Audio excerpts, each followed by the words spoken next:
জগতৰ ঈশ্বৰ হৈ সৰ্বকালে দৰিদ্ৰ হৈ পাৰ্বতীয়ে আমাৰ সংসাৰ অশেষ কষ্টৰ মাজেৰে চলাবলগীয়া নিশ্চয় তাৰ কাৰণে আমাৰ মনত কোনো খেদ নাই।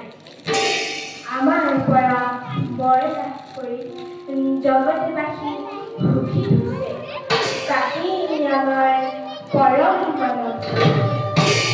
আমাৰ মোহ নাই, সেয়েহে আমি মায়াৰ অধীন নহয়।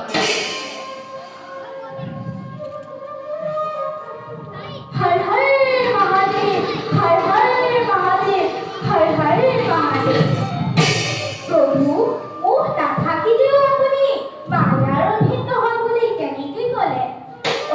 নাৰদ, আহা, আমাক জানো কেতিয়াবা মায়াৰ বন্ধনত পৰা দেখিছা?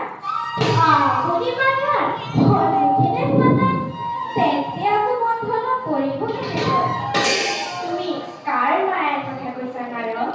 মই বিষ্ণুৰ মায়াৰ কথা কৈছো প্ৰভু, যি নাৰায়ণ বিষ্ণুৱে অসুৰক অমৃত ভোগৰ বঞ্চিত কৰিবলৈ নাৰীৰ মোহিনী ৰূপ ধৰিলে, সেই মায়াকৰ মোহিনী ৰূপ জানো আপুনি দেখিছে?